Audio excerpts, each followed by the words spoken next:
Bem, como vocês devem saber, há 12 mil anos houve a domesticação, né? Que chamam da Revolução Agrícola. Foi quando o homem começou a parar em assentamentos, a cultivar as plantas e os animais. E eu só coloquei essa tela aqui, não tem muito a ver com psitacídeos diretamente, mas para a gente ter um dado histórico, que isso aí, em nível de história, é muito recente, 12 mil anos, esse movimento do homem, se a gente comparar isso com a idade da Terra, né, essas coisas assim. Então é importante a gente já saber que esse movimento e essa cultura de ter animais perto do homem, ela é bem antiga, é bem enraizada, isso vem passando de família para família, século por século, e cada vez o homem ele busca um contato maior com, com os animais, de forma geral, seja os já tão famosos domesticados como cão e gato, como os mais selvagens, né? E não tem como falar sobre a criação legal sem a gente falar sobre o tráfico de animais. O tráfico de animais ele é o comércio, um dos mais lucrativos, né? De tráfico ele é o terceiro maior, sendo o primeiro de drogas, vem o de armas e o de tráfico de animais. Ele movimenta 20 bilhões de dólares por ano e o Brasil representa, pela biodiversidade ser muito rica, ele representa 10% desse montante. No caso, então, a gente está falando no montante de 2 bilhões de dólares ao ano movimentado pelo tráfico de animais. As aves, elas representam 80% das espécies traficadas. 90% morrem nesse caminho. É o que dizem os órgãos oficiais. Porém, eu assisti já a apresentação, acompanhei o trabalho do SOS Fauna e, segundo eles, o trabalho que eles fazem, esse número de 90% ele poderia ser reduzido se o pessoal da ponta que trabalha na fiscalização fosse preparado para lidar com esses animais. Se eles tivessem treinamento para saber alimentar, saber manejar, cuidar dele, até da apreensão a uns setas, né, que muitas vezes não está perto. O SOS Fauna, eu queria registrar que ele já vem fazendo esse trabalho, eles têm parceria com a Polícia Rodoviária Federal, com o IBAMA, com outros setores que atuam na fiscalização de animais. Ele já vem dando alguns treinamentos, deixando material, mas é tudo ainda muito precário, né? Falta mais investimento, falta um trabalho mais amplo e mais solidificado, e que é um trabalho extremamente importante. Então, eu só queria registrar aqui que, segundo ele, se tivesse um trabalho mais consistente e ampliado, voltado a isso, esse número que a gente diz que de cada 10, 9 morrem, ele poderia ser reduzido, outros poderiam ser salvos dos que são apreendidos, né? E tem a questão dos maus tratos, né? O tráfico de animal é um tráfico muito cruel mesmo. A gente tem relatos de animais que são mutilados, que têm unha arrancada, bico arrancado, que são cegados, eles são embriagados. Então, além de tudo que ele traz de ruim com ele, a crueldade ele é muito, sabe, é uma coisa... Eu não entendo, juro que eu não entendo como as pessoas ainda têm coragem de dizer que compra do tráfico por amor, porque é cruel. É cruel para que você tenha um que 9 morra. Não tem amor que justifique uma coisa dessa. Eu queria falar um pouquinho, eu vou pincelar, eu já ensaiei essa apresentação aqui, mas assim, se eu for falar, entrar na cronologia, que é extremamente importante da legislação no Brasil, mais detalhada, essa palestra vai ficar muito longa, eu vou interromper o horário do outro palestrante. Então, eu vou dar só uma pincelada para vocês de como aconteceu, e eu acho importante falar sobre a cronologia da legislação no Brasil, porque uma coisa que a gente escuta muito, e eu também tenho que dizer para vocês que foi uma coisa que eu repeti bastante, os animais que são apreendidos, que já estão na casa das pessoas há 15 anos, há 20 anos, antes da legislação, né, antes de ser proibido, nesses casos o juiz deveria liberar tal. Só que quando eu fui me aprofundar na legislação, ler como é que aconteceu toda a lei de proteção aos animais, como é que é, aí eu descobri que a primeira lei foi em 1934. Nem minha mãe era viva ainda em 1934. Então é muito antiga, já não podia ter animal silvestre em casa. A lei de 1934, ela aprova o Código de Caça e Pesca, proíbe a caça de animais úteis à agricultura, de pássaros canouros, de ornamentação e de outros de pequeno porte. Permite a venda somente de animais e produtos procedentes de parque de criação, de refúgio e reservas devidamente registradas. No seu decreto 24.465 do mesmo ano, ele determina também medidas de proteção aos animais e estabelece o Estado como tutor dos animais que vivem em território nacional ou em rota migratória. Então, quando as pessoas pensam que o bicho da natureza não tem dono, ele tem. O Estado é tutor, toda a população também é, porque tudo que é da natureza hoje em dia é considerado patrimônio do povo, né? Ele é bem do povo, mas ele deve ser preservado em seu local. Aí a gente tem, em 1967, a Lei de Proteção à Fauna, que é a 5.197/67. Ela determina o acesso controlado à fauna, proíbe a caça profissional, captura, comércio e criação sem autorização de qualquer espécie silvestre. Aqui também na lei de 1967, o animal silvestre, a fauna silvestre, passou a ser vista como um bem especial, um bem público de caráter especial. Em 1981, ela estabelece a Lei 6.938/81, a Política Nacional de Meio Ambiente. Ela é considerada um marco em termos de avanço na lei. Eu vou dar só aqui uma pinceladinha rápida nela pela importância que ela tem. Ela já fala sobre a racionalização do uso do solo, do subsolo, da água e do ar, planejamento e fiscalização do uso dos recursos ambientais, educação ambiental a todos os níveis de ensino, inclusive a educação da comunidade, objetivando capacitá-la para a participação ativa na defesa do meio ambiente. E um ponto extremamente importante é a imposição ao poluidor e ao predador da obrigação de recuperar ou indenizar os danos causados. E também a quem usa a terra, né, para quem usa também de algo do meio ambiente, não só a terra, a contribuição para a utilização de recursos ambientais com fins econômicos. Isso significa, o que a gente vê hoje, que se eu uso madeira, por exemplo, eu também tenho que ter uma área de replantio. E foi uma lei bem moderna, sabe, para a época. Em 1983 saiu a Lei 7.173/83, que se refere ao estabelecimento e funcionamento dos jardins zoológicos de extrema importância. Infelizmente, muito da população não tem ideia da importância do zoológico ou tem uma visão muito distorcida ainda. Precisa se aprofundar, precisa conhecer mais, precisa de se ter trabalho na defesa do zoológico, que é tão importante para a sociedade. Em 1998, a Lei 9.605, que é a Lei dos Crimes Ambientais, ela amplia a proteção sobre a fauna, definindo os crimes ambientais, dispõe sanções penais e administrativas relativas às atividades e comportamentos lesivos ao meio ambiente e bem ambientais. E ela foi regulamentada pelo Decreto 6.514/08. Eu tô deixando essas leis, mostrando para você, porque é extremamente importante que quem se interesse por isso, leia, pesquise, já sabe a cronologia, já sabe quais são as leis, para se aprofundar mais e conhecer mais ela intimamente, certo?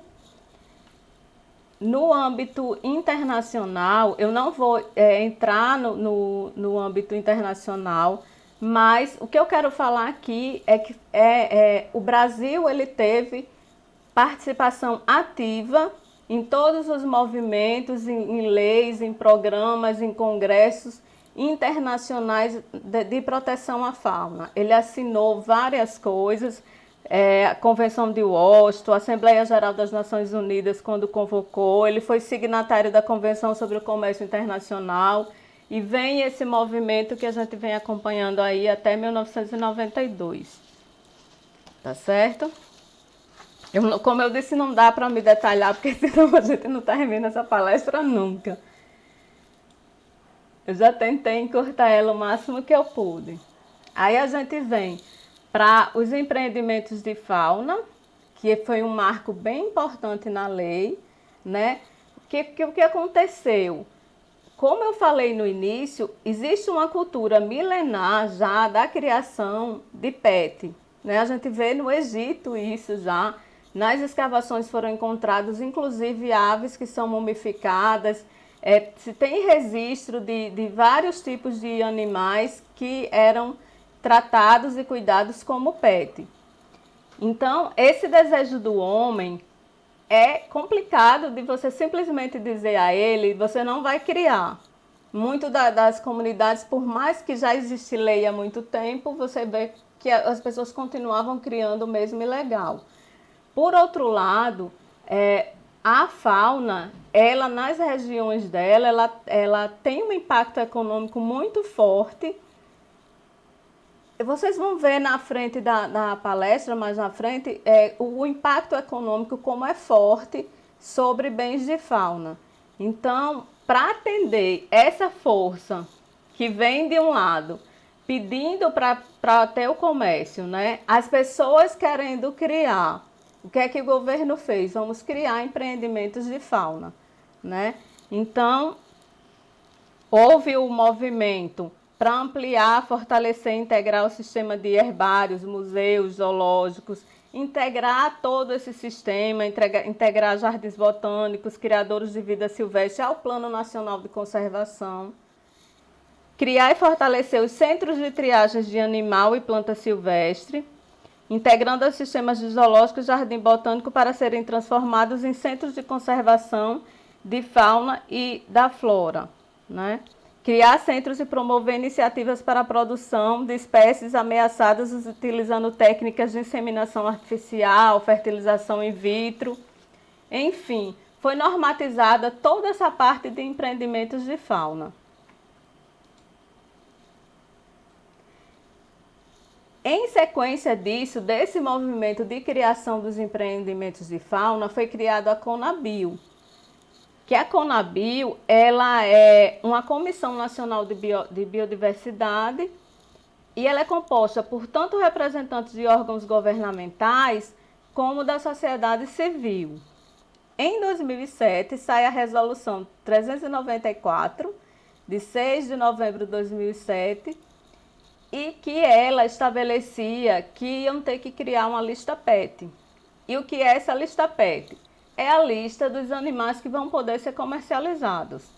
Só que, como eu falei, que existem essas forças econômicas que querem a criação comercial, por outro lado, existe outra força, que é a força dos ambientalistas, que batalham e eles acreditam que esse tipo de animal da fauna silvestre não deve ser PET, né? E devido a essas duas forças, a econômica e o pessoal que não acredita, e são forças que existem também dentro do próprio órgão, esse imbróglio aí, essa briga, o órgão ele foi feito na própria lei dele, no próprio regimento, voltado para a criação, né, a proteção e também a criação dos empreendimentos. Mas dentro desse próprio órgão que regulamenta os empreendimentos, existe uma parcela dele que acha que não deve existir os empreendimentos de comercialização de fauna. E já faz 13 anos, nós estamos em 2020, isso aí saiu em 2007, 13 anos que essa lista PET não sai. Está emperrada e não sai devido a toda essa briga política que existe. Isso aí, o maior impacto que ocorre no setor comercial devido a isso é que, sem lista PET e sem saber o que pode ou não ser comercializado, o órgão também, por sua vez, não autoriza que seja aberto mais nenhum empreendimento de comercialização de fauna. E fica tudo parado nessa coisa toda aí. Também, nesse movimento, ocorreu a descentralização da gestão e autorização dos empreendimentos. O que é que significa? Antigamente, tudo era resolvido a nível federal. Isso foi estadualizado. Só que do dia para a noite, o Estado não tinha expertise, know-how para assumir essa gestão. Então, foi feito um pacto de solidariedade, né, de troca entre o órgão, entre o IBAMA e os estados, para que o IBAMA passasse toda a expertise dele, toda a experiência que ele tem na gestão de fauna para os estados.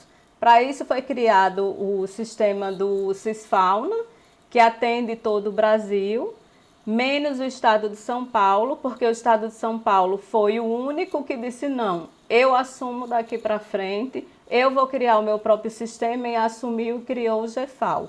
Todo o resto do Brasil usa esse sistema do IBAMA, que é o Cisfauna, certo? E esses sistemas são importantes para quê? Porque online os criadouros informam para o órgão quantos foram nascidos, se alguém fugiu, quem morreu, quantos foram vendidos. Ocorre essas declarações de transferência, gera também dados estatísticos. Eu me enfiei nos relatórios do IBAMA. Eu acho que ainda falta muita coisa, mas a gente sabe que já teve o Cisfauna versão 1, ele já tem a versão 2, que é usada pelos criadouros, e falta muita coisa, falta muitos dados ainda, falta, sabe, um relatório mais especializado, mais esmiuçado. Mas a gente já teve um ponto de partida. Hoje, se houver uma fiscalização num criadouro, ele sabe de cada espécie, quantas aves de cada espécie tem que ter ali, ele sabe quem nasceu, quem foi vendido, para onde foi vendido, porque o nome do cliente que recebeu aquela ave consta lá também, é cadastrado no Cisfauna. Então, se aperta o tempo todo para evitar o ilícito, para evitar ações, seja de onde for, que favoreçam o tráfico de animais ou qualquer outro tipo de ilícito. Os números dessa atividade, nós temos 523 empreendimentos de fauna. Desses, 438 são criadouros comerciais e 85 são estabelecimentos comerciais, que a gente chama de loja ou pet shop, né? 69% trabalha exclusivo com aves. Isso aqui, esse número aqui geral, eu não estou falando só de psitacídeos, que o relatório ele não dá isso, são aves em geral, então aí vai estar incluso os empreendimentos de fauna criadouros que trabalham para abate e que trabalham para o comércio pet. E 196 desses criadouros, eles têm destinação de comercialização só para pet, de criação só para animais que vão ser pets. Das 15 espécies mais vendidas, dentro dessas 15 você vai ter mamíferos, você vai ter os répteis, dois só que são psitacídeos, que são o ringneck e o Amazona estiva, que é o famoso papagaio verdadeiro, né? O tão famoso papagaio verdadeiro da gente. Os números dessa atividade, 55,9% do total de vendas são aves, 54,8% são de animais nativos, mas quando a gente, esse número aí é geral, mas quando a gente vai pegar um número só quando a gente analisa as aves vendidas, se eu colocar os passareiformes, que é um segmento muito forte, a maioria das aves vendidas e nascidas em criadouros, elas são de aves nativas. Mas quando eu fecho esse relatório e puxo só de psitacídeos, a maioria dos psitacídeos vendidos são de aves exóticas. 52,7% dos nascidos em criadouros são aves. Entre os ameaçados, as espécies ameaçadas de extinção, 8% são passareiformes, 7,9% são psitacídeos e 0,75% são de outras aves. Distribuição geográfica da criação comercial no Brasil. Nós temos 62% dos criadores no Sudeste. É importante dizer que desse número aí, 35% corresponde só ao estado de São Paulo, né? Os outros 20 e poucos distribuídos nas outras cidades do Sudeste. 16% no Sul, 10% no Centro-Oeste, 7% no Nordeste e 5% no Norte.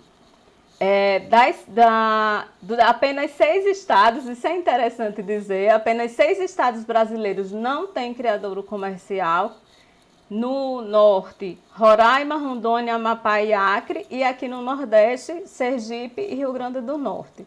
É até bom saber isso, porque se alguém lhe oferecer ave de criadouro, dizendo que o criadouro é desses estados, você já sabe que tem alguma irregularidade, porque esses estados no órgão não têm criadouro registrado, né? A venda de animais por estabelecimento, 93.200 animais são vendidos em criadouro e 8.727 são vendidas em lojas.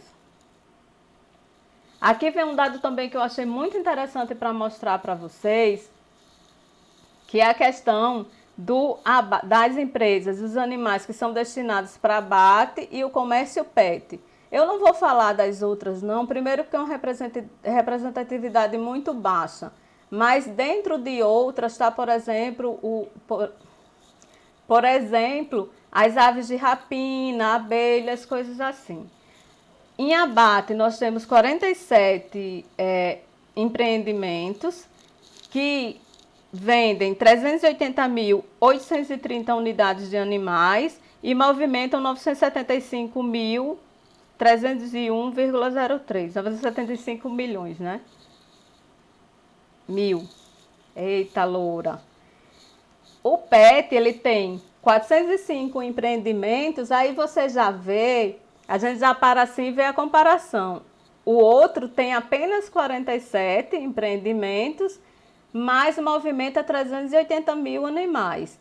O mercado PET, ele tem 405, 10 vezes mais empreendimentos que o de abate, e movimenta apenas 95.867 animais.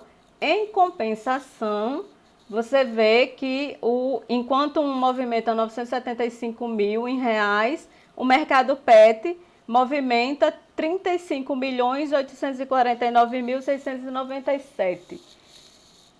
É uma diferença gigantesca. Mas por que isso acontece? Porque o mercado de abate, por exemplo, já que a gente está falando de ave, vamos falar de galinha, por exemplo, o mercado de abate, primeiro que ele trabalha apenas com uma espécie em grande quantidade de espécie. E o valor também agregado da espécie é baixo, né? Quando a gente vai para o mercado PET, eles investem muito no valor da espécie, no valor agregado que ela vai ter, né? A gente vai ter aves aí dentro desse mercado que ela vale 100 mil, 150 mil, 80 mil, 30 mil, 40 mil. E os criadouros, eles são vários criadouros com muitas espécies, ao contrário do que acontece em abate, que ele tem uma grande quantidade de uma mesma espécie. Já o criador de PET, ele tem uma variedade muito maior de espécies e pouca quantidade de cada espécie, mas um valor agregado muito alto da espécie. Por isso, essa diferença é tão grande na movimentação do dinheiro, né? na movimentação econômica, porque é uma diferença realmente grande, é um mercado muito mais qualificado.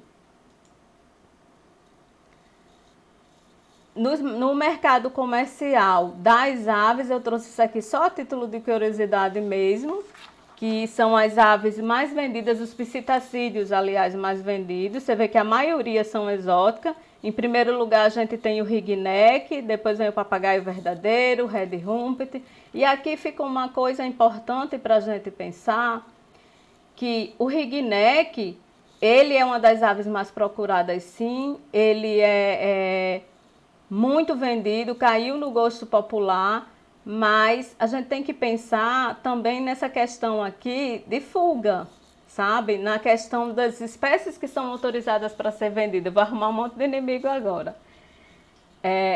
De pensar nas espécies que vêm de fora, que são vendidas aqui no país da gente. Por que eu estou falando isso? Porque o ringneck, ele é conhecido na literatura científica como uma das espécies mais invasoras e com mais sucesso de invasão. Quando ele diz mais sucesso de invasão, significa o potencial de invasão e estrago que ele tem. Ele é considerado um terror na Europa. Ele já está em mais de 35 países. Ele é conhecido por destruir ninhos, por brigar com as espécies que estão ali do lado, por destruir a flora, destruir todo aquele local. Então, a gente compra, é autorizado para a gente ter uma ave dessa, com esse potencial no país da gente, né, um exótico desse, mas nenhum dono de pet garante que ele não vai fugir. Eu tenho dentro do meu canal uma página específica, um grupo específico só para fuga, e quase todo dia tem ringneck que fugiu, né? E não é achado e está aí solto na natureza. Então a gente tem que pensar também no ponto que a gente como criador, como dono de pet, quer criar, mas a gente tem que pensar que a gente está inserido num ecossistema e a gente tem que pensar nesse ecossistema também. Né? Então, eu deixo isso aqui só como uma mensagem, uma reflexão para as pessoas. Agora vamos chegar na aquisição de aves, né? Como é que ocorre a aquisição de aves aqui no Brasil? Eu dei só uma pincelada, na verdade, para vocês entenderem um pouco do mercado, entenderem um pouco dos meandros, da legislação. E agora a gente vai para o tema mesmo da apresentação, que é como ocorre a aquisição de aves.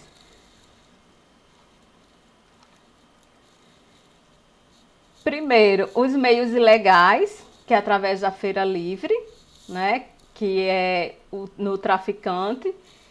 Aqui tem um ponto que é bom que esclarecer, que aves muito chamativas como arara, como papagaio, como tucano, eles não ficam, em alguns lugares ficam, mas normalmente quem trafica esses animais, ele sempre está escondido numa caixinha, dentro de uma mochila, em algum lugar, ou na maioria das vezes ele nem é levado para a feira.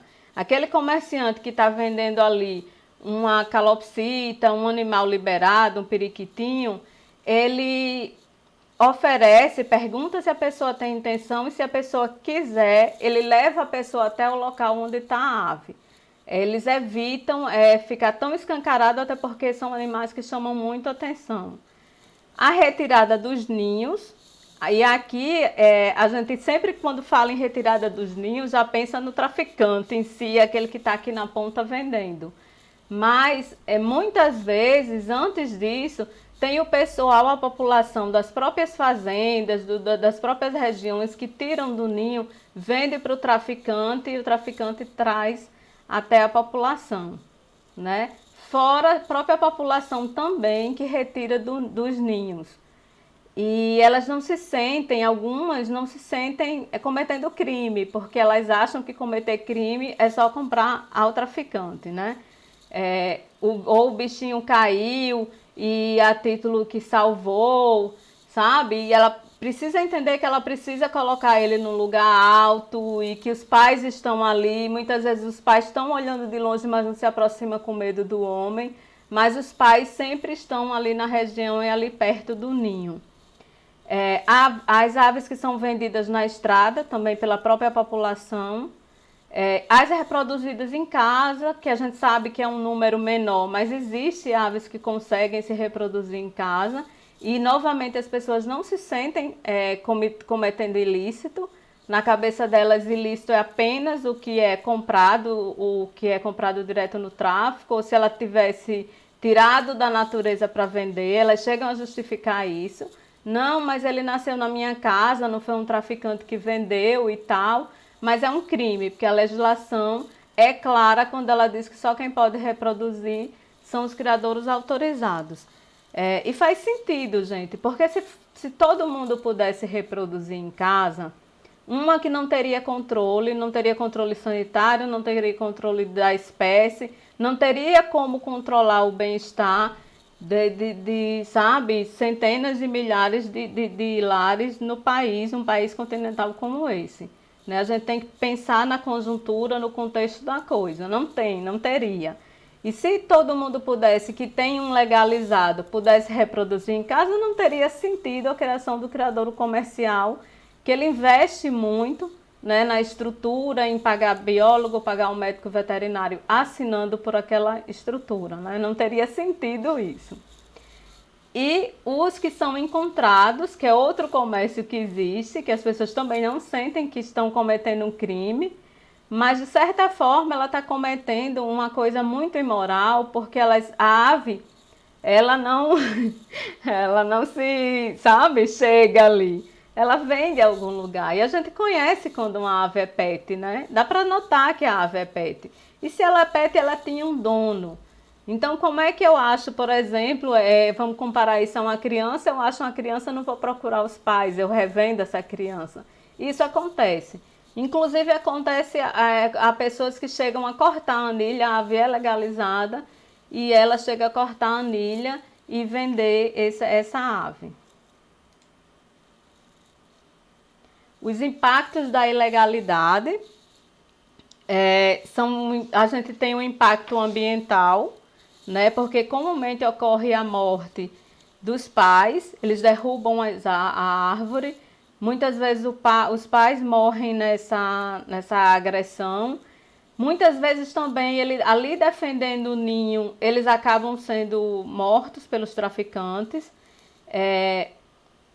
Essa parte é uma parte que sempre me toca muito, porque eu percebo que as pessoas não têm noção, ou eu não vejo nas campanhas, eu não vejo no pessoal que trabalha no ambiente fazendo a conta de todas as gerações futuras perdidas. Porque a argumentação da população, quando a gente conversa com ela, é sempre que só foi um, porque eu amo muito, eu queria muito e é só um.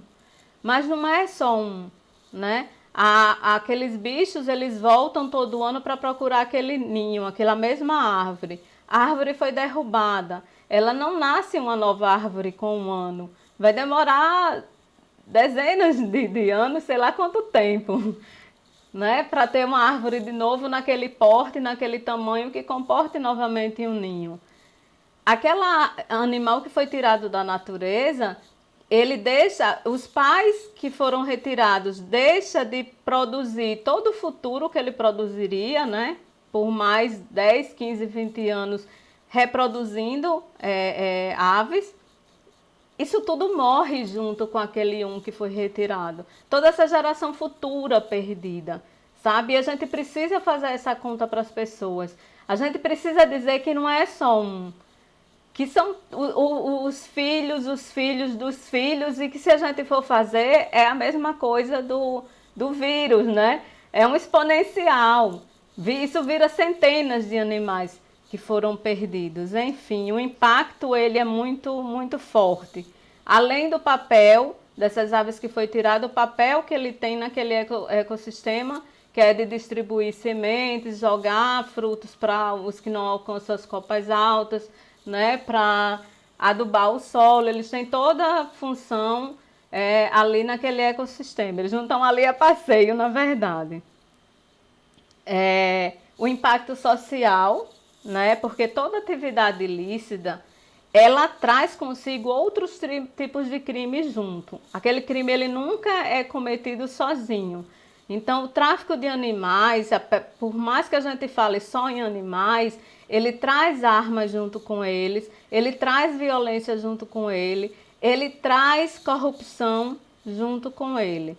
Então, ele tem um impacto social forte, ele tem um impacto econômico também, porque ele está tirando empregos da cadeia oficial, né, do comércio oficial, e também a perda do recolhimento de impostos.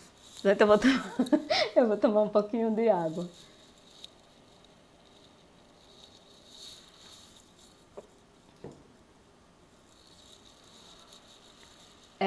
Os impactos da ilegalidade para quem adquire, né? Que as pessoas não costumam parar para pensar sobre isso.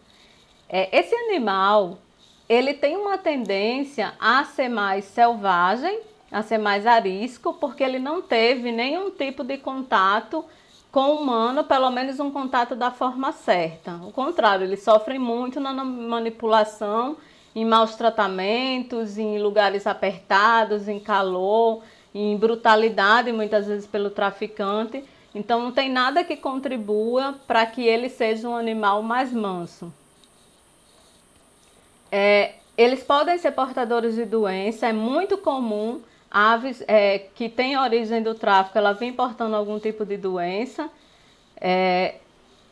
Quem compra, por mais que ele não se veja desse jeito, mas se a lei diz, num ponto dela que a gente falou ali, que o Estado tem a tutela, essas aves pertencem ao Estado, e eu comprei o fruto de um roubo, porque essa ave foi roubada da natureza, isso você está comprando roubo, isso é crime previsto, entendeu?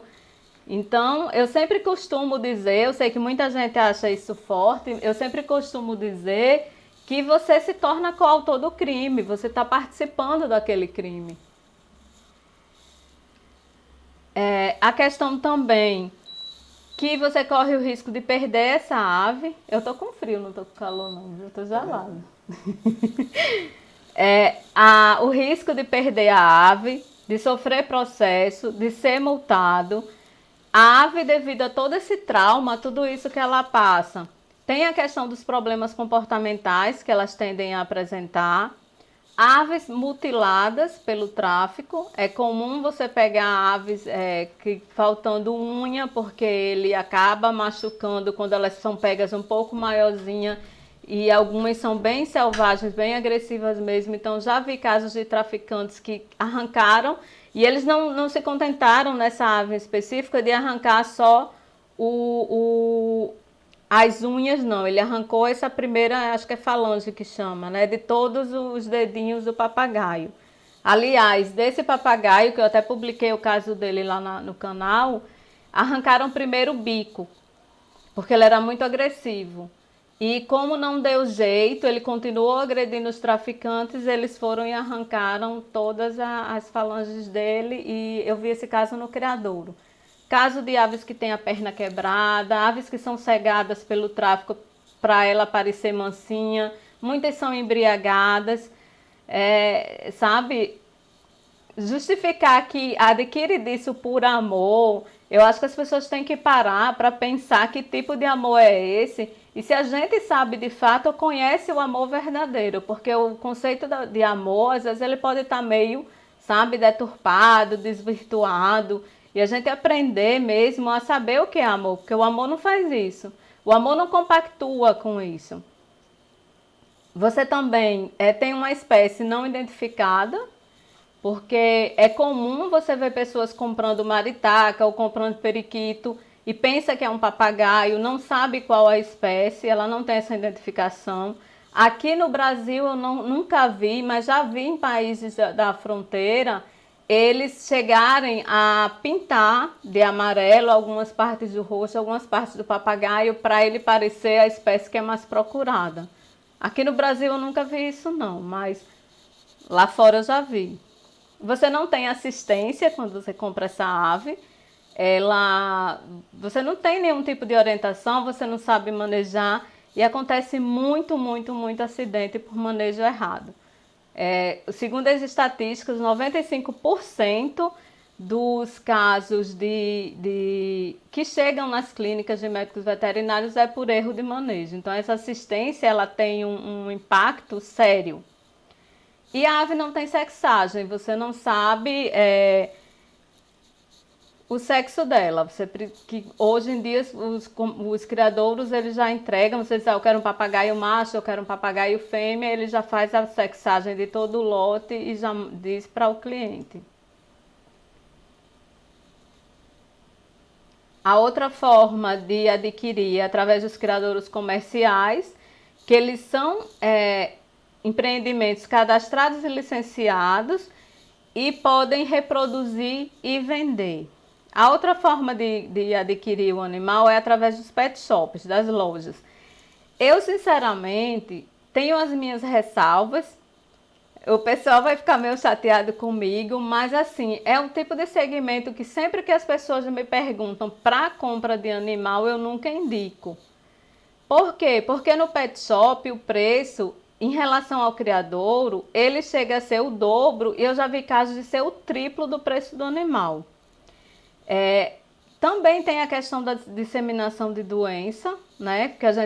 Porque a loja ela compra de diversos criadouros, coloca muitas vezes todos numa mesma gaiola, ali naquele ambiente fechado com ar-condicionado. Outro problema é que quando há casos de doença, você não sabe se a doença ocorreu, se aquele ambiente ali da loja já está contaminado, se tem um vírus ali, ou se essa ave veio doente do criadouro. E sempre fica esse jogo, sabe? Loja criadouro, o criadouro dizer que com ele tá ok, a loja dizer que lá tá ok, e a culpa é do criadouro e no fim fica isso. Eu não gosto acho que não é legal isso aí. A exposição das aves, que elas ficam ali, eu vi lá em São Paulo, em algumas lojas. Algumas eles ficam em gaiola, vários juntos, outras têm um tipo de gaiola que é tipo um aquário, ele lembra um aquário. Mas assim, não tem um manejo adequado. Além da exposição, de você estar ali, várias pessoas passando, isso estressa o animal. A iluminação, as pessoas tentando interagir, às vezes, por mais que sinalize para não bater no vidro, elas batem, elas ficam falando, isso tudo cansa o bicho de ver o dia todo aquele movimento, né? O manejo inadequado mesmo, a falta de brinquedo, a falta de preocupação com o bem-estar do animal que está ali o dia todinho, muitas vezes sem fazer nada. A maioria não tem nada para a ave fazer, outros ainda para dar aquela enganada ali, pendura um brinquedinho ali, é o único brinquedo que vai ficar ali por dias. Às vezes esse animal ele demora tanto a ser vendido e fica com outros que ele acaba criando vínculo. E a gente sabe que a ave escolhe o parceiro. Você pode colocar uma ave com 100, por exemplo, um macho com 100 fêmeas, ele não se interessar por ninguém, porque é uma escolha mesmo de pessoa ali. Então, quando ele acha o parceiro dele, ele sofre muito quando ele é separado. Então, muitas vezes se forma um casal dentro daquela loja e o comerciante ele tem uma visão de dinheiro, de lucro, e ele separa essa ave. E muitas vezes ela acaba indo a óbito de tristeza por ter se separado do seu par. Enfim, é uma percepção. Eu trouxe aqui essa parte para vocês, mas já dizendo para vocês que é uma percepção minha, uma coisa pessoal. Deixo isso bem claro. Mas eu acompanho muitos problemas com loja. Aí vamos dar um enfoque para o criadouro comercial, né? Eu falo bem do criadouro comercial, mas eu não vendo aves, eu não crio, não sou comissionada por nenhum criadouro, não tenho parceria comercial com ninguém da parte de venda de aves ou de qualquer tipo de animal, certo? Eu gosto de deixar isso claro. O criadouro comercial, eles são empresas devidamente cadastradas, licenciadas pelo órgão ambiental. Esses criadores são exclusivamente comerciais, eles não trabalham com outra coisa, é reproduzir e vender. O impacto dessa atividade no impacto ambiental, eles têm uma importante contribuição, né, tanto na preservação daquela espécie, porque a gente sabe que algumas espécies aí, como por exemplo o mutum da lagoas, a ararinha azul, elas existem hoje, vão voltar para a natureza, algumas já começaram o trabalho de reintrodução, justamente devido à criação particular. Se não tivesse essa espécie particular, não teria mais na natureza. Então, existe toda essa importância na questão da preservação. Ele também dá tem o seu impacto social, né, no quesito de diminuir os ilícitos, né, da pessoa reduzir aquilo que eu falei do ilícito que o tráfico traz, né? Então ele atua, contribui para isso e contribui também para a questão do meio ambiente, né? E na proteção do patrimônio, porque se a gente diz que ele é um patrimônio do povo, ele está contribuindo para a sociedade, para a qualidade de vida da sociedade de forma geral. O impacto econômico do criadouro comercial, ele é na geração de empregos, né, que ele cria, e empregos diretos e indiretos, né? Ele mexe em toda uma cadeia, porque aquele bicho que é vendido, ele gera emprego dentro do criadouro, mas ele também gera emprego e renda para quem vende ração, para quem vende comedouro, desde o setor que fabrica tela, que se constrói os viveiros, até quem também fabrica a gaiola. Enfim, é uma rede gigantesca. Se eu for falar aqui tudo que está envolvido na parte de serviços também, temos os médicos veterinários, temos os biólogos que atendem a parte comportamental, enfim. O impacto econômico dele é extremamente forte, a contribuição econômica dele, tá certo? Os benefícios para quem adquire uma ave legalizada é que ela é uma ave já com impríntico humano, ela já é mais domesticada, ela é uma ave que ela vem mais mansa, é tratada à mão. Ela tem acompanhamento veterinário dentro do criadouro, né? Então a chance, lógico, como todo segmento, você vai encontrar bons e maus criadouros. Pode acontecer de você comprar uma ave em criadouro e ela ter doença? Pode. Por isso que mesmo muitos criadouros apresentando para a pessoa o exame da ave, os exames da ave, eu sempre oriento as pessoas a fazerem o exame com o seu médico veterinário. Recebeu a ave, leve e faça o check-up das principais doenças em psitacídeos. Isso é extremamente importante, certo? Mesmo que o criadouro te apresente. É uma garantia para você, tá certo? Eu coloquei aí pedigree, mas pedigree foi uma brincadeira que eu fiz, que eu estou fazendo.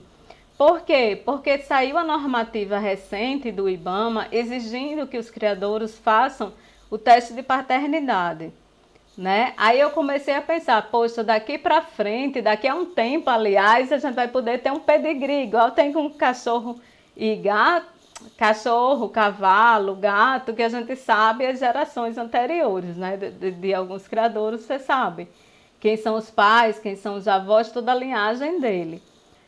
É bem diferente, por isso que eu enfatizei aqui que isso é uma brincadeira na questão do pedigree, porque a ave hoje ela não tem necessidade, né? A maioria dos plantéis que tem nos criadouros, eles são vindos de apreensão. É o IBAMA que deixou lá. Então a ave que ela está com a estrutura genética dela, o padrão da espécie muito bem preservado, né? Não tem mistura, ela a espécie ainda é fresca, não tem a mistura todinha que aconteceu com o que acontece com o cachorro, né? Enfim, acho que vocês estão entendendo o que eu estou querendo dizer. Então a questão do pedigree, eu botei o nome pedigree como brincadeira, mas esse ponto aqui, essa ação que o IBAMA fez, é para aumentar cada vez mais o cerco, para evitar ilícito dentro dos criadouros, evitar que o próprio criadouro pegue um animal da natureza, anile e venda como do criadouro, certo? Cada vez se fecha mais o cerco e se reduz mais a oportunidade de se praticar o ilícito. Então, a gente tem agora isso aí, o teste de paternidade, que é extremamente importante. Vocês têm assistência quando você compra no criadouro, antes e depois da venda, e essa assistência é extremamente importante, porque eu sempre costumo dizer que todos os problemas que se tem em casa com aves, com animais pets, ele começa na aquisição errada, começa na compra errada. As pessoas não sabem o que querem, não sabem como comprar, compra errado, compra por impulso. Muitas vezes ela compra uma ave que não é adequada para ela, certo? Então, essa assistência antes para te orientar é extremamente importante, o criadouro dá isso. E depois da venda também, ele te ajuda nos primeiros manejos com a ave. A continuidade do plano alimentar é uma coisa que muita gente não pensa, mas é extremamente importante, porque você não pode mudar de maneira abrupta a alimentação. Quando você adquire uma ave do tráfico, você não sabe o que ela comia, né? E eles dão qualquer coisa. A maioria pega com problema gastrointestinal, com diarreia, a ave já doente. E quando você compra do criadouro, você vai poder continuar. Eu sempre digo, pergunte o que ele está comendo, mas a maioria dos criadouros já diz. Olha, ele está tomando papa de marca tal, a ração que eu usei aqui, que eu introduzi, foi essa.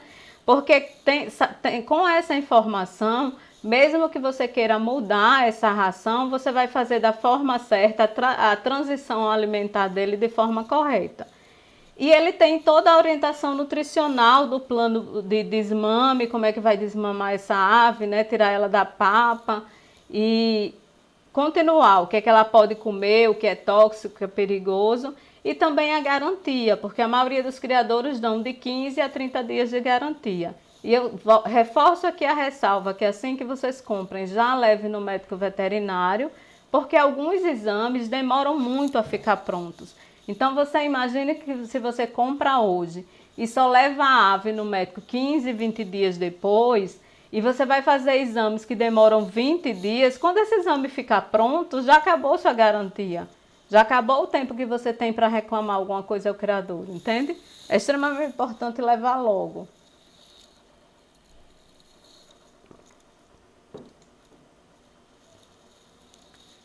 As consequências da aquisição errada.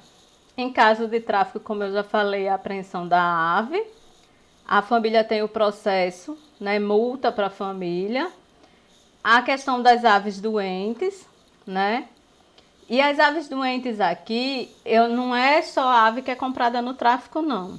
Quando eu coloco a ave doente como consequência da aquisição errada, é porque a pessoa não pensa, a pessoa não planeja, a pessoa não sabe manejar. E essa ave acaba adoecendo pelo próprio manejo errado da pessoa, né? Que eu já, na sequência, já coloco erro no manejo. E o erro no manejo, ele dá problema tanto no psicológico, que é muito mais complicado de resolver, como dá problema no físico, como adoece essa ave. Animais com problemas comportamentais, pela aquisição errada, muitas vezes você quer, por exemplo, a exemplo da ave da foto, você quer uma ave como um arara, mas você não tem condições de ter um arara porque sua casa é pequena, porque você mora no apartamento, não tem um local adequado dentro de casa. Aí você coloca aquela ave numa gaiola menor do que o padrão, do que seria necessário para essa ave. Isso é outro problema sério e acaba causando problemas comportamentais seríssimos, sabe? Você não saber também manejar a ave. Briga na família, uma coisa que a maioria das pessoas não pensam antes de adquirir uma ave, né? Por que eu coloquei brigas na família? Porque a pessoa compra a ave, às vezes, porque só ela gosta dentro de casa. Mas não é só ela que vai conviver com aquela ave. A família toda vai conviver com a ave. Aí você tem uma pessoa dentro de casa que tem ouvido sensível. Ela fica altamente incomodada com o barulho daquela ave. Ou a pessoa tem mania de limpeza. Essas aves têm um trato digestório muito rápido. Então é cocô espalhando na casa inteira. Começa a briga, né? A ave te prende muito, você não consegue viajar. Começa a briga na família. E são brigas sérias, gente, da separação.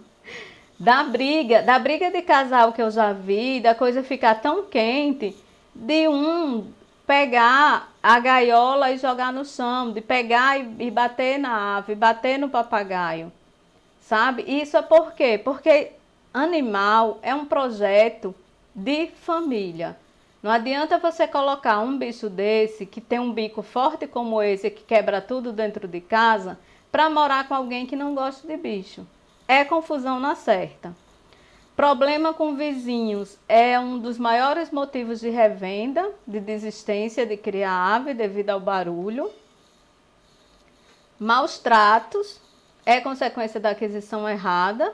E maus tratos, eu acho que dá um tema de uma palestra só para maus tratos, porque a gente precisa, como um todo, e principalmente, vou falar principalmente para vocês que são da área, para vocês que são biólogos, para vocês que são médicos, de começar a enfatizar para as pessoas que maus tratos, ele não é só bater, né? Quando você dá a comida errada e aquela ave vai adoecer devido a uma alimentação toda errada, é um maltrato. Quando você pega uma ave dessa e enfia num lugarzinho apertado de 50 centímetros e a pessoa acha que aquilo ali está perfeito para a ave, é maus tratos. As pessoas usam corrente e a gente estamos em 2020. As pessoas ainda usam correntinha no pé do papagaio. Tem loja que vende. Eu entrei nas lojas americanas, tinha de todo tipo que você imaginasse de correntinha para se colocar no pé do papagaio. Eu tive alguns casos de pessoas que assistiram vídeos meus e que mandaram mensagem: olha, eu tirei a correntinha depois de um vídeo que eu assisti seu. Porque é uma cultura tão enraizada que passa a ser normal, mas não é normal. Isso é maus tratos. Mas é encarado como normal, é encarado como aceitável. Você ainda chega aqui no interior do estado e acha papagaio acorrentado há 20 anos. E para as pessoas ali, ela não está maltratando. É uma coisa, é natural, é normatizado.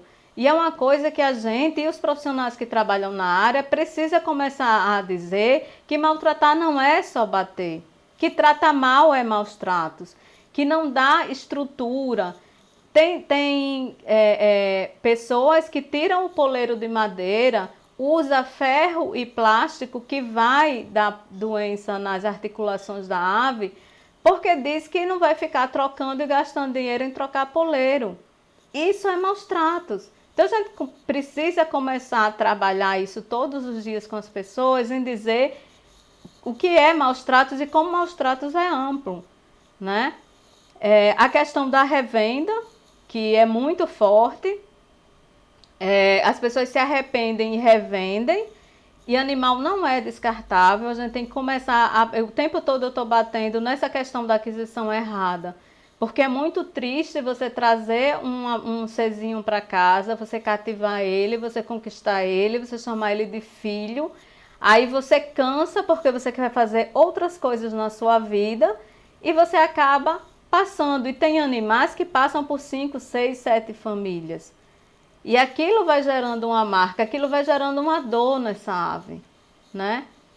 Não é descartável, não é para ser feito dessa forma. E tudo isso que eu estou listando aqui é consequência porque um dia, na hora de trazer um bicho para casa, você não analisou tudo o que você precisaria analisar. O abandono real.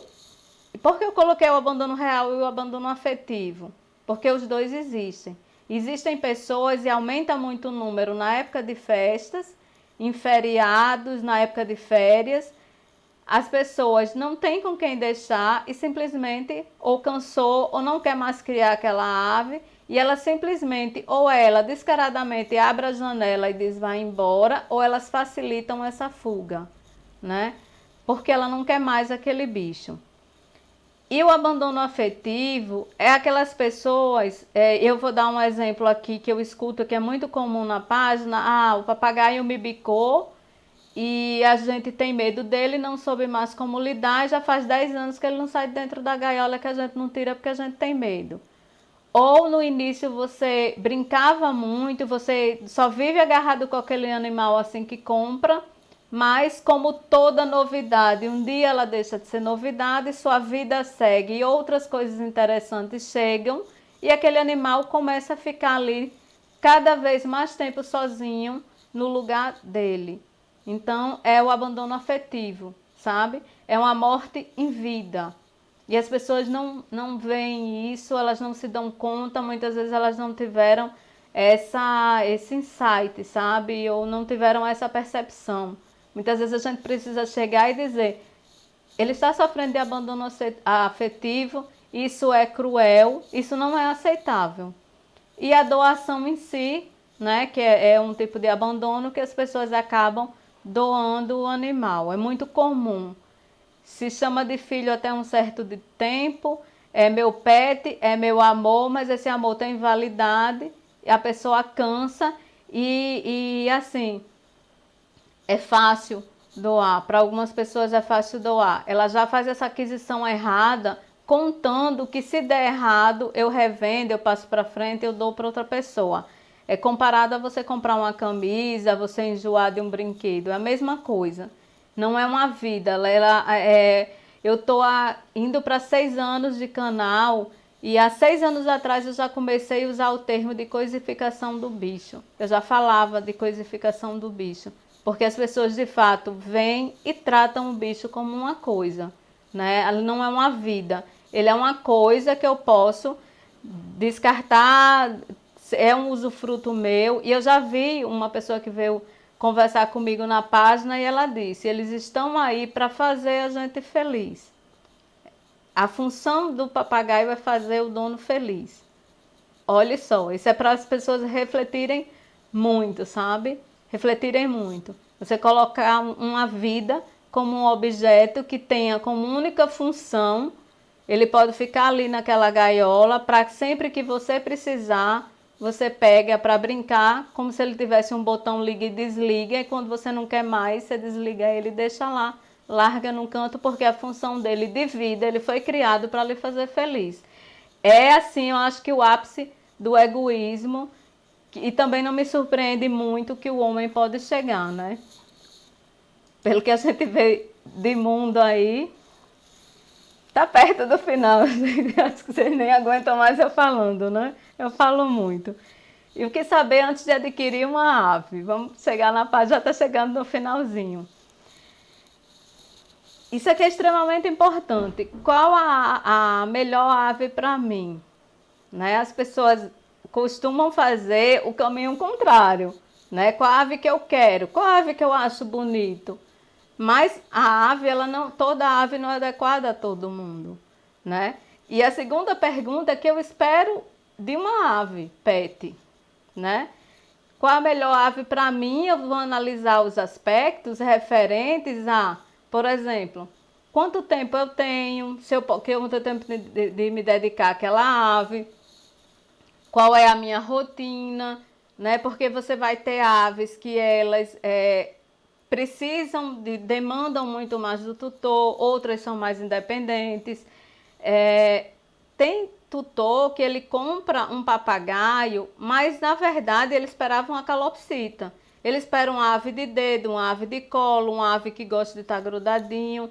E de maneira geral, tem os fora da curva, né? Tem os papagaios que são doces, que gostam de estar no colo, mas de maneira geral, da espécie, o papagaio verdadeiro, que é o mais vendido, ele é um papagaio de temperamento difícil. Ele é uma ave difícil. Ele não é uma ave de colo. Ele não gosta de estar, a maioria deles, de estar sendo alisado, pegado, de estar sendo agarrado, né? E eles ficam bem mais difíceis na idade adulta. Então, esses aspectos do comportamento, da personalidade, as pessoas não pesquisam. Ela faz a via inversa.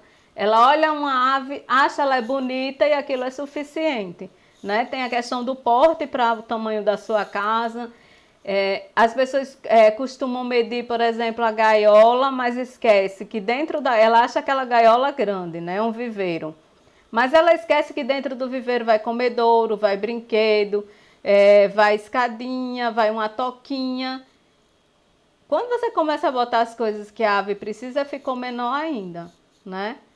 Fora que o viveiro não é um lugar adequado para a ave ficar ali presa 100% do tempo, né? A gente sempre diz que tem que ter o tempo dele solto, mas uma coisa que a gente precisa mudar é a demonização da gaiola. Eu acho que as pessoas têm muito na cabeça a visão do passarinho, que é comum viver dentro de gaiola. Eu não vou nem entrar nesse aspecto, mas se atacam muito os psitacídeos, a criação de psitacídeo, mas a maioria dos psitacídeos são criados soltos, né? Eles não ficam 100% do tempo da gaiola, geralmente eles estão próximos do dono. Mas é um erro comum das pessoas também, que começam a criar devido a essa demonização da gaiola, querer criar essa ave 100% do tempo solta. Aí a gente tem um aumento absurdo de acidentes. A gaiola é um lugar de conforto e a gaiola é necessária sim. Vai ter momentos na vida da pessoa que a pessoa vai precisar ir no médico, que ela vai ser hospitalizada, que ela vai precisar sair, que não vai ter ninguém em casa e que não é seguro aquela ave solta dentro de uma casa com tanta coisa dentro de casa que oferece risco para a ave, quando ela está sem supervisão. Então, a gaiola ela faz esse papel de ser um lugar de segurança, que você ensina para a ave que ali é o lugar dela, mas que boa parte do tempo ela está fora dessa gaiola. Se usa a gaiola para dormir fechadinha, não sair de noite ou antes do dono acordar zanzando pela casa e acabar se acidentando. Tá certo? Então, todos esses aspectos, antes de você comprar, ele tem que ser visto. A questão da expectativa de vida, né, que as pessoas não pensam nisso também, elas costumam dizer, mas o papagaio da minha avó, mesmo comendo essa alimentação que você diz errado, viveu 40 anos, ela enche 40 anos, como se essa ave tivesse vivido muito. A gente tem aqui a expectativa de 15 anos, que é a expectativa geralmente de uma calopsita, e o papagaio, ele acompanha o homem. Ele chega a viver 80 anos. Tem papagaios já de 80 anos. Eles chegam bem. Eles têm as mesmas doenças que um idoso teria. Eita, eu tô olhando aqui a hora. As mesmas doenças que o humano idoso tem. Catarata, problema na articulação, problema no coração. Todos os etc. que são doenças que a gente costuma atribuir à idade, eles têm também. Certo? A gente tem arara, que é muito vendida, registros de arara com 120, 130 anos. Tem arara hoje em dia viva nessa idade. A gente tem registro de cacatua. Tem uma bem famosa, a história dela, que era chamada de Arrogante Bennett, que ela viveu 135 anos, essa cacatua. No fim da vida ela nem pena mais tinha, mas ela veio registrado, documentado toda a história dela, desde onde ela foi tirada até os lugares que ela passou, porque com 130 anos você passa por vários donos e várias gerações, né? Mas, assim, são documentados. Então a gente não pode achar que a gente vai trazer para casa um bicho com expectativa, vamos botar uma expectativa ruim. Vamos dizer que esse bicho viveu só 40 anos ou só 30 anos. Ele viveu pouco para o potencial de vida dele, porque ele morreu muito jovem para o que ele pode chegar. E também, nesse período de tempo, 30, 40 anos, muita coisa na vida de uma pessoa pode mudar. Então eu costumo dizer que você pegar um bicho desse que tem uma expectativa de vida igual ao do humano, deveria ser a mesma decisão que a gente vai tomar quando a gente decide casar, quando a gente decide comprar um imóvel, né, um bem desse que é durável, né, que muitas vezes fica para os filhos da gente. Isso acontece com aves desse porte, papagaio, arara, ela fica para os filhos. A arara, não sei se vocês sabem, de Churchill, ainda está viva, né? A arara dele, ela já está, a última notícia que eu vi em jornal dela, ela devia estar com 125, era 130 anos, ainda viva, né? O dono já foi embora e ela está aí. Então, a gente tem que pensar que em 10, 20 anos da minha vida, muita coisa muda, né? E isso agrava mais se a pessoa pensar quando ela pega um bicho desse legal, porque ela assumiu um problema e esse problema vai ficar sendo repassado para outras pessoas. E no impacto disso é que você não sabe o que pode acontecer na sua vida. Eu já vi famílias desesperadas porque tem uma ave que já está há 30 anos na família, a família decidiu morar fora do país e ela não pode tirar esse papagaio do país porque ela é ilegal. Mesmo que ela tivesse a tutela, que ela entre na justiça e ganhe a tutela, muita gente não sabe que quando você ganha a tutela do animal, ele não pode sair daquele estado. Ele é tutelado ao estado. Então, se você fosse mudar, mesmo que você tenha a tutela do bicho, você não pode sair para outro estado com ele. É muito complicado, sabe? Então, assim, isso é uma coisa que se você cria um amor, você cria um vínculo, você ama aquela ave e você imagina. Você vive com medo. Geralmente quem faz denúncia é um amigo seu que teve alguma raiva e não conta, tá rindo para você, mas não gosta de você. É um vizinho, é alguém que frequenta a sua casa, porque IBAMA não tem estrutura nem funcionário suficiente para acordar e dizer: hoje eu vou passear no bairro tal e olhar as casas e fiscalizar as casas que tem ave. Eles vão por denúncia. É sempre por denúncia. Então, quando você tem um papagaio ilegal, você vai viver esses 10, 15, 20 anos com uma faca na sua cabeça, com sempre uma tensão e uma preocupação, porque aquilo ali pode ser o seu último dia com a ave, sabe? Então, é muito sério adquirir esses bichos silvestres, principalmente quando você adquire de meio ilegal. A questão do barulho, que eu falei um pouco lá atrás, mas o barulho é uma questão muito séria nessa decisão. Tem pessoas que têm ouvido sensível, e para quem tem ouvido sensível não é frescura dela, isso é uma questão médica, isso é insuportável de aguentar, é muito complicado. Então, você tem que pesquisar essa questão do barulho e saber entender as diferenças. Se você quer uma ave silenciosa, aí você compra uma pelúcia, porque ave silenciosa não existe. É característica de ave, seja qualquer uma, passareiforme, psitacídeo, ela vocalizar.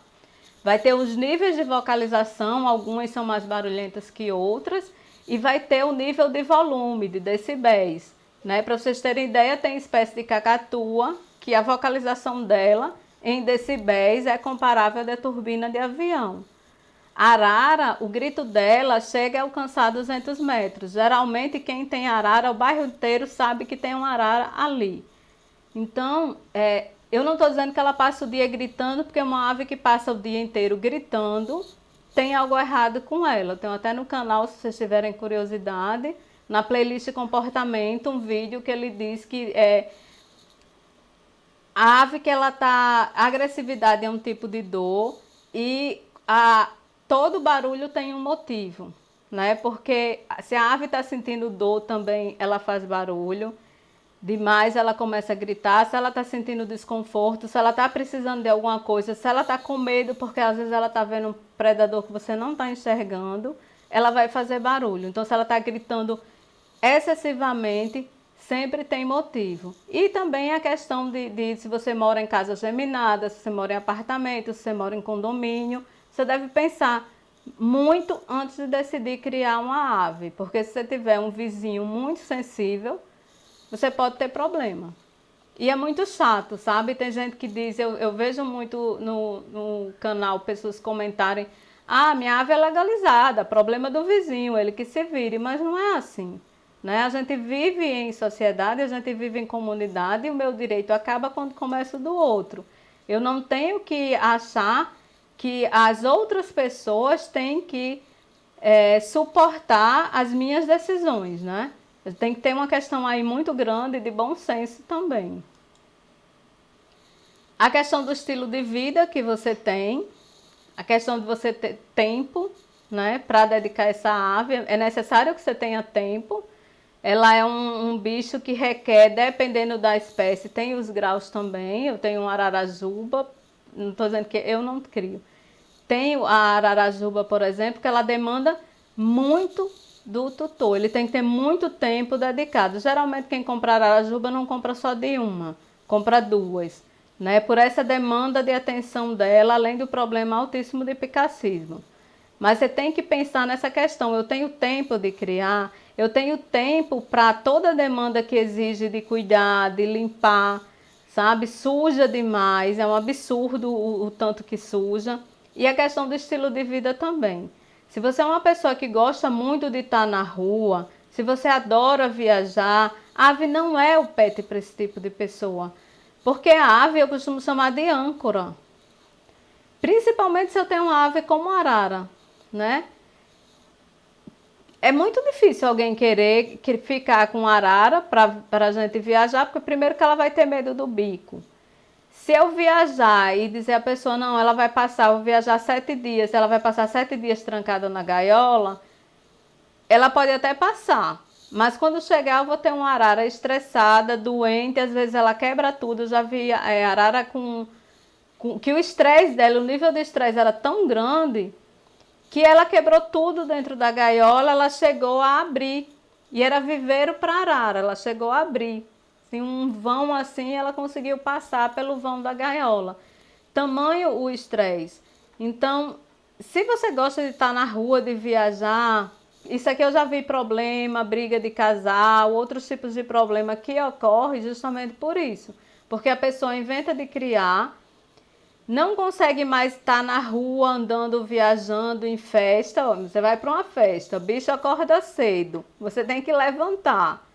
Sabe, a gente tem que pesar tudo isso, todo esse impacto, trazer a ave para casa, esse tipo de ave, ela tem um impacto muito grande, ela muda a sua vida, muda a vida da sua família de forma profunda. E as pessoas não pensam nisso, elas não avaliam tudo isso. Aí acaba a gente indo parar naquele slide que eu mostro as consequências da compra errada, né? A questão de alergia, eu não vejo ninguém preocupado com isso, mas a alergia à pena e ao pó é muito comum, ao pó que a ave solta. Então, se você tem em casa pessoas já naturalmente alérgicas, criança, ou pessoas com problema respiratório, o ideal era antes de comprar todo mundo fazer teste alérgico para pena, né? Mas enfim, mas se você tiver uma pessoa já com problema respiratório, que já é mais alérgica, sabe? Aí você realmente faça logo esse exame, porque a chance de você acabar tendo que revender a ave porque um familiar seu vive doente por alergia é alto. Morte do tutor é outra coisa que ninguém pensa também e é extremamente importante porque vocês têm bichos que passam por geração. É muito comum, como eles vivem muito, o tutor morrer, a família não quer a ave, ela não se preocupou em já falar com alguém, olha, se caso acontecer alguma coisa comigo, você quer ficar com essa ave e já comunicar isso à família, ou já acertar com a família quem vai ficar. Se acaso acontecer alguma coisa comigo, gente, isso tem que ser pensado, isso é um ponto que ninguém pensa. Mas é muito triste. Eu vi há uns 2 anos atrás um caso de uma pessoa, de um familiar que chegou, ligou para outra e disse, olha, você sabe quem que é essa arara? Ela já tem 40 anos que ela está na família da gente. A dona morreu lá, que eu não lembro o que era dele. E a gente não quer. E se ninguém pegar essa arara, eu vou soltar. Entende? Uma arara que está 40 anos trancada dentro do viveiro, solta por aí. Ia morrer. Né? Eles morrem, eles não sabem caçar, eles não sabem se virar, não sabem se proteger. Enfim, a questão da morte, de quem vai ficar com essa ave, quem vai poder cuidar dela, também em caso de doença, é um ponto que todo mundo que tem esses bichos como pet tem que pensar. E tem que pensar também antes de adquirir, sabe? Quem é sozinho, olha, se acontecer alguma coisa comigo, tem quem fique. E quanto maior o porte da ave, mais complicado. É muito mais fácil que eu pegue um papagaio, bote numa gaiola e peça no momento de doença para alguém olhar, que é fácil de levar, é fácil de botar no carro, é fácil de deixar na casa de alguém, do que uma arara. Com uma ave do porte dela, uma grande cacatua, tudo vai complicando. A questão do espaço, né? Ela é extremamente importante. Você fazer o movimento correto, e as pessoas tendem a achar que a ave tem que se adaptar à casa dela, ao tamanho, o local e os costumes. Então ela chega a pegar uma ave e enfiar numa área de serviço, sem ventilação, sem iluminação direito, a ave o dia inteiro cheirando roupa suja, às vezes tem coisa de lixo ali, tem material de limpeza, eles são sensíveis a cheiros fortes, enfim. É errado, é egoísta e é cruel você achar que um bicho desse tem que se adaptar, se virar e aceitar qualquer coisa, quando na realidade é a gente que tem que fazer essa avaliação como ser superior, como humano, de avaliar se eu tenho condições de abrigar, de ter aquela ave em casa, sabe? Esse é o movimento correto. Eu tenho condições de proporcionar a ela um lugar adequado, uma estrutura adequada. Isso está previsto em lei. Hoje em dia, lei, o bem-estar animal, as 5 liberdades, que aí daria aqui outra palestra. Estou de olho na hora. Já está encerrando, gente. Entende? Eu não vou me aprofundar muito, porque senão vou passar da hora.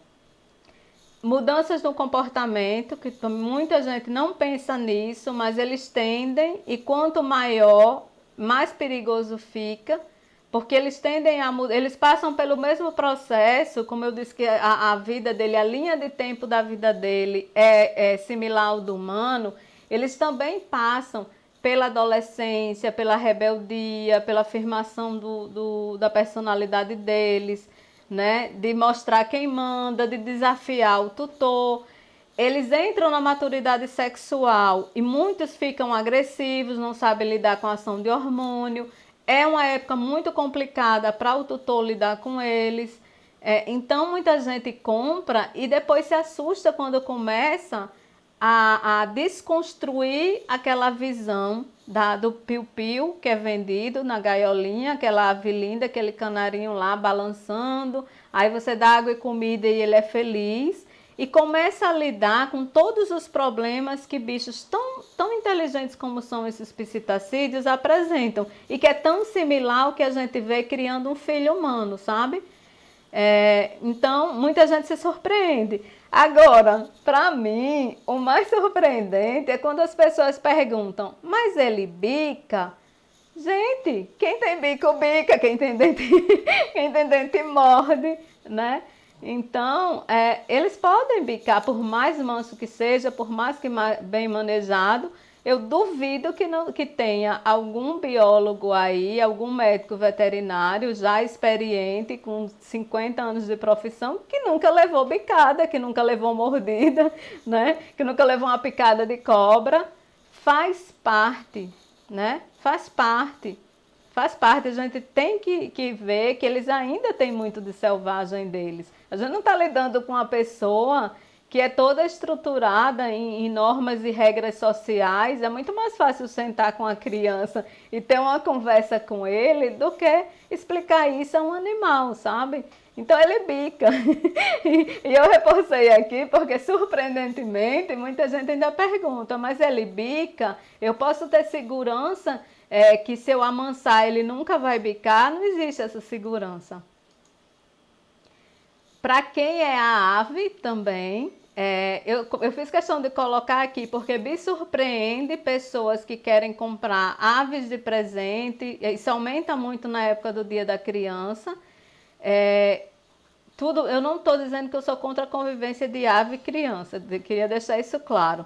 Mas que a ave, ela não pode ser entregue para a criança criar ela e ser responsável pela ave, principalmente quando a gente está falando de aves temperamentais, aves maiores, aves com bico poderoso, porque ela decepa, se ela quiser, um dedo, por exemplo, ela arranca fora de uma criança. Além do aspecto que criança, a gente vai ter criança que ela já parece que ela tem um dom de pequenininha, que ela maneja muito bem o animal, que ela tem todo um cuidado. Mas já tem crianças que ela pega o animal de todo jeito, que ela aperta aquele animal, que ela sai puxando o animal pelo rabo. E aves como um papagaio, por exemplo, que muita gente quer dar para uma criança, são aves que ela não tem a tolerância que um cachorro tem. Que a gente vê cachorro aí que a criança sobe em cima, puxa, sai puxando pela orelha, vira, e o cachorro não faz nada, né? Então, a chance do papagaio machucar aquela criança é grande, machucar seriamente. Então, sempre uma ave, para ser criada junto com a criança, uma ave dessa, tem que ter a supervisão de um adulto. Outra coisa é que eu vejo pessoas também querendo comprar papagaio para um idoso, né, comprar uma arara. E são aves que elas são muito ativas, dependendo da idade, já vi querendo dar para uma avó de 80 anos. É uma idade que a pessoa já está mais lenta, a ave é muito rápida.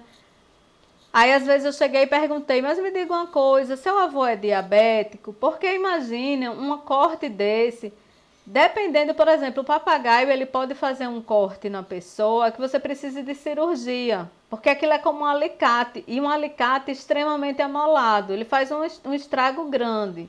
A arara, ela já tem uma força muito maior, ela vai decepar um osso facilmente, entende? Então a gente tem que pensar também, quando a gente está falando de 12 crianças, para quem é essa ave que você está comprando, né? Ver os problemas que a pessoa também tem, se ela tem condições de cuidar e de criar esse animal. O tipo de manejo, né?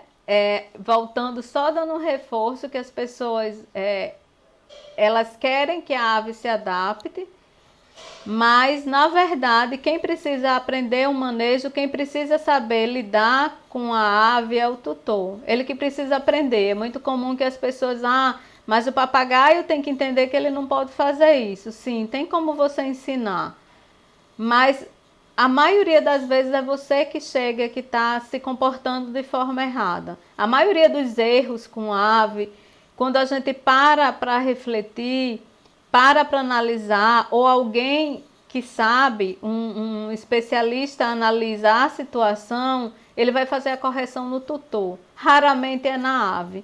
Eu costumo lembrar muito quando a gente assiste os programas da Super Nani, né? Que no programa da Super Nani, os pais eles falam muito porque meu filho isso, meu filho aquilo, aponta todos os erros do filho. Aí na sequência do programa, você acompanhando, você vai ver que todas as correções são feitas nos pais. Isso é a mesma coisa quando a gente está lidando com esses bichos, de maneira geral. Eles só reagem ao nosso manejo errado, à nossa falta de entendimento, à nossa falta de compreensão. Falta muito para a gente aprender a ler o comportamento, a ler a postura física dele, a ler porque ele está agindo daquela forma. Está tudo muito recente. Então, é isso. Só queria reforçar que é a gente que tem que aprender, que tem que estudar, que tem que ter um olhar mais atento, tem que observar o pet da gente, porque ele demonstra. Ele demonstra o desconforto, ele demonstra a felicidade, ele demonstra se está angustiado, se ele tem medo. E muitas vezes é a gente que não está sabendo ler esse bicho. O que eu preciso ter em casa, né? Você precisa ter um viveiro adequado à espécie, você precisa ter comedouros, isso tudo já preparado antes dessa ave chegar, ter a ração e a papa, a mesma que ele já estava tomando no criadouro, o material para papa. Aí quando eu botei a ração ou a papa, que é o pó, e o material se você vai usar a seringa, se você vai usar aquela colher entortada, se você vai usar aquele pote com bico, né, tipo a montolia, e os brinquedos para ele. Você ter a estrutura já pronta para não, depois que a ave chegar, que você providenciar, porque coisa para ave é difícil. Se você olha numa loja aí, num pet shop, você vai ver uma infinidade de produto para cachorro e gato, e tudo é muito escasso, muito restrito, inclusive nem todo lugar tem médico veterinário, né? E se você tem problema comportamental, aí que a coisa complica mesmo. Porque se já é difícil ter médico veterinário especialista em silvestres exóticos, especialistas experientes em tratar a parte comportamental também é mais difícil ainda. Após a ave chegar em casa, no dia que ela chega, você tem que controlar sua ansiedade, controlar a família, deixar essa ave dentro de um viveiro coberto por aproximadamente 40 minutos ou 1 hora, deixa ela lá quietinha. Porque ela está assustada, ela está tensa, ela está num ambiente novo, um ambiente que ela não conhece. E ela precisa, ela precisa baixar esse nível de estresse dela, ela precisa escutar aquele ambiente, né? Para ela começar a se situar onde ela está e ter segurança. Então deixa ela escutar os ruídos do lugar, o cheiro do lugar, como é o lugar. Só depois de passar dessa 1 hora, você vai ofertar algum tipo de alimentação. Lógico que a água já estava no viveiro. Você vai ofertar algum tipo de alimentação. Por uns dias, evitar o excesso. Eu sei que é lindo, é fofo, mas evitar aquele aglomerado de pessoas em cima dessa ave. E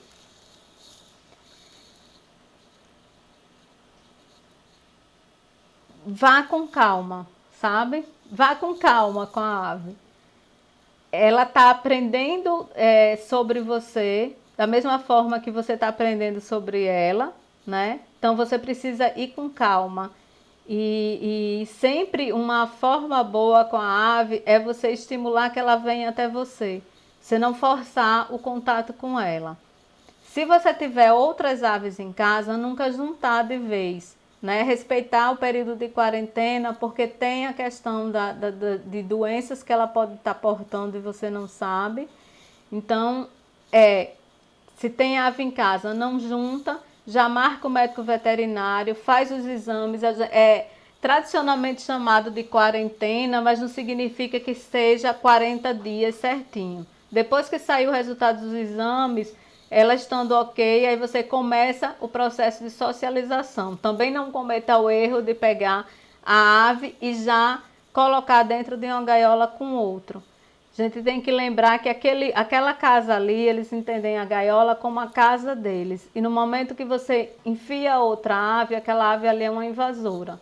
Então a chance de não ter sucesso na socialização entre uma ave e outra é muito grande. Então você tem que fazer uma socialização de forma correta, 7h41. Eu não vou entrar nesses detalhes da socialização, mas o criador, eles ajudam vocês, tá certo? Até porque senão daqui a pouco eu entro no horário da outra pessoa. E eu queria agradecer muito, muito, muito mesmo, uma honra para mim muito grande estar aqui com vocês. E obrigada pela paciência, por terem escutado.